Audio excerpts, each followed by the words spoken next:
I never thought I would be the kind of person who would be stalked. But it happened to me, and it was one of the scariest experiences of my life. It started a few months ago when I started to notice that someone was following me. At first, I thought it was just my imagination, but then I started to see the same man everywhere I went. He was always watching me from a distance, never getting too close, but always there. I didn't recognize him. He always had his face covered, and I would only see him from a distance. I tried to ignore it at first, thinking that he would get bored and stop. But he didn't. In fact, it only got worse. He started leaving me gifts on my doorstep, things like flowers and chocolates. I didn't want them, but he kept leaving them anyway. Then, he started to get bolder. He would call me in the middle of the night from an unknown number, and when I answered, he would just breathe heavily into the phone and hang up. I was terrified. One night, I came home from work and found a note on my door. It was from him, and it said that he loved me and that he would do anything to be with me. That's when I knew I had to do something. I called the police and reported him, but they said they couldn't do anything unless he threatened me or did something violent. I was on my own. I spent the next few weeks trying to stay alert and aware of my surroundings, always on edge and looking over my shoulder. I changed my routines, took different routes to work and home, and even started carrying pepper spray with me at all times. But the stalking didn't stop. One night, I woke up to the sound of tapping on my window. I was too scared to get up and look, but I knew it was him. I called the police again, and this time, they took me seriously. They came to my apartment and searched the area. He was gone, but they discovered a package waiting for me at my doorstep. It was a small box, wrapped in plain brown paper with no return address. I cautiously opened it, revealing a single note that read, "I'm always watching you, my love." My heart sank as I realized that this stalker was not going to leave me alone. The police launched an investigation. They tried to trace the package back to its sender, but it was sent from a post office box under a fake name. They increased patrols in my neighborhood and urged me to stay with a friend or family member until they could catch the stalker. Weeks turned into months, and I started to lose hope that the police would catch the stalker. I felt like I was being watched every second of the day, and the fear consumed me. I couldn't sleep, I couldn't eat, and I couldn't concentrate on anything. I was constantly looking over my shoulder, paranoid that the stalker was right behind me. Then one night, I heard a noise outside my window, quite like the other time. I slowly made my way to the window, my heart racing. I saw a shadowy figure lurking in the bushes outside. I knew then that I had to take matters into my own hands. I grabbed the pepper spray from my bedside table and made my way outside, confronting the stalker. It was someone I knew, someone who I had trusted. It was a friend of a friend who had become obsessed with me. He confessed that he had been stalking me for months, watching me from afar and sending me gifts. I was shocked and terrified, but relieved that it was finally over. The police arrested him and charged him with stalking and harassment. I moved to a new apartment, changed my phone number and email, and cut ties with anyone who knew the stalker.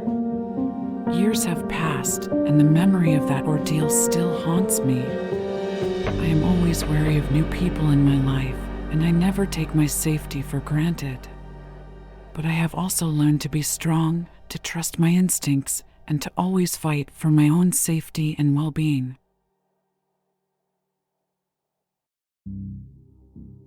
I had always been a fitness enthusiast, so when my best friend recommended her personal trainer, I jumped at the opportunity to try out his services.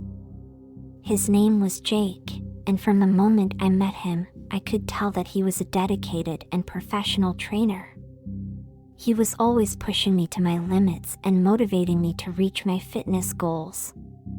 But as time went by, I started to notice that something about him seemed off. It started with small things, like him calling or texting me more frequently than usual, even on days when we didn't have a scheduled training session. At first, I didn't think much of it and assumed that he was just being a good trainer, but then the messages started to become more personal. He would ask me about my plans for the day and what I was wearing. It made me feel uncomfortable, but I didn't know how to confront him about it. Things took a turn for the worse when I started to notice him showing up at places I frequented outside of the gym. He would always pretend that it was a coincidence, but I knew it wasn't. It was like he was following me. Then one night, I received a message from him saying that he had seen me at a restaurant and had even followed me home. I was terrified. I tried to confront him the next time we had a training session, but he just laughed it off and said that he was just trying to be a good trainer and make sure that I was eating healthy and staying on track with my fitness goals.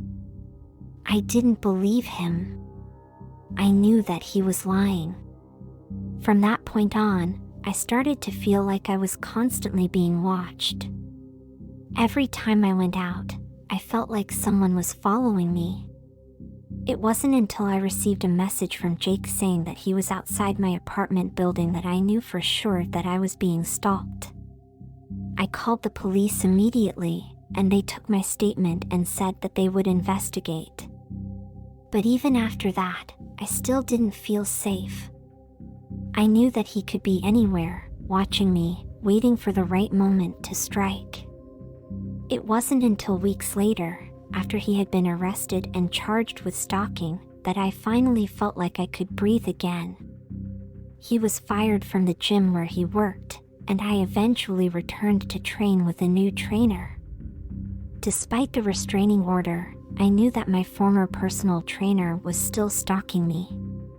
Even though I couldn't actually see him, I could feel his eyes on me every time I left the house.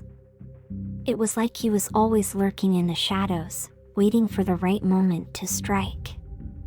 One day, I was coming back from a run in the park when I heard footsteps behind me.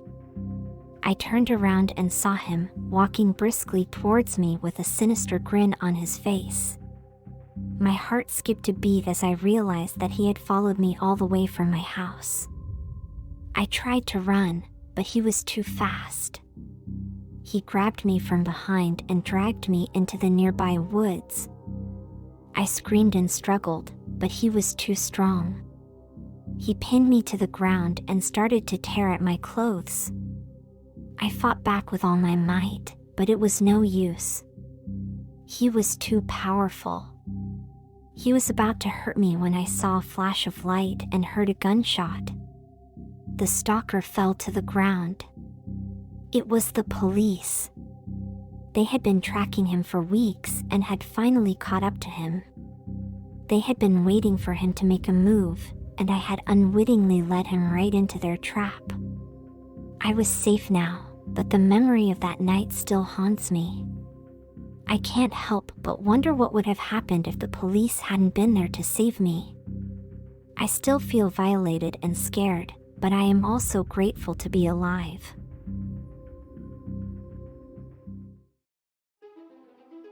The story I am about to tell you happened several years ago while I was teaching English at a high school.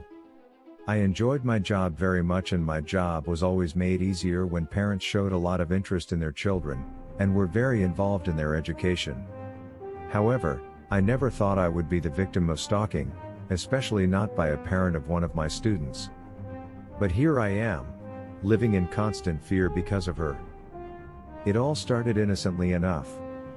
She would show up at parent-teacher conferences, always eager to discuss her child's progress.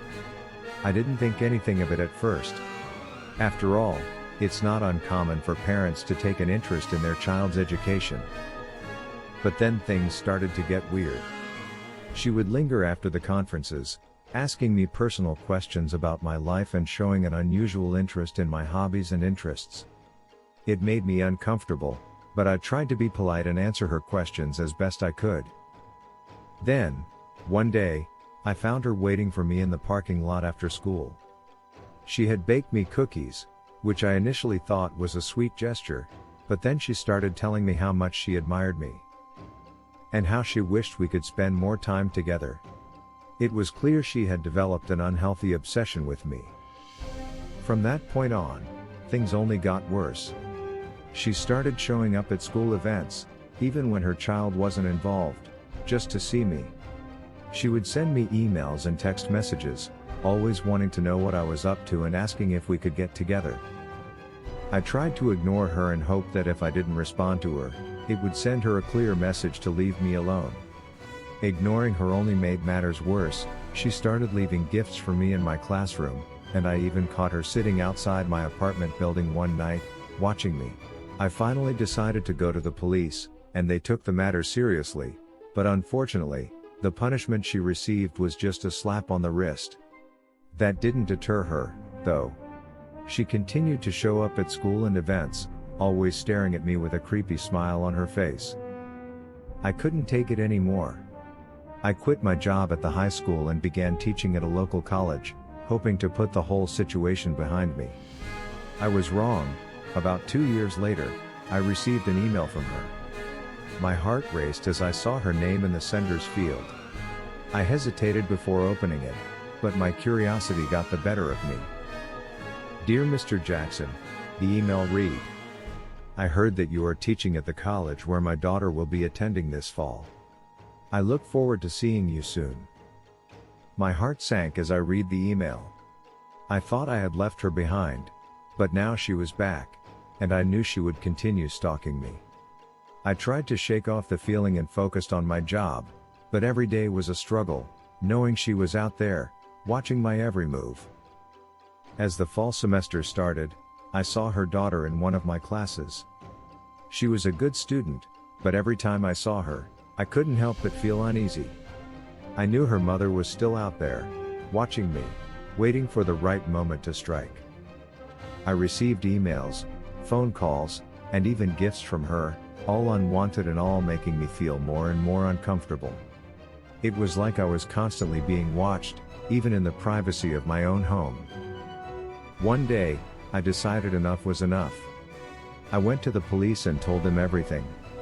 They took my statements, and after investigating, they found that the woman had been stalking me for years and had even committed similar crimes before. They arrested her, and she was charged with stalking and harassment. The court case was tough, but finally, justice was served. The woman was sentenced to jail time, and I was finally free from her grip. Thank you for listening. Stay spooked.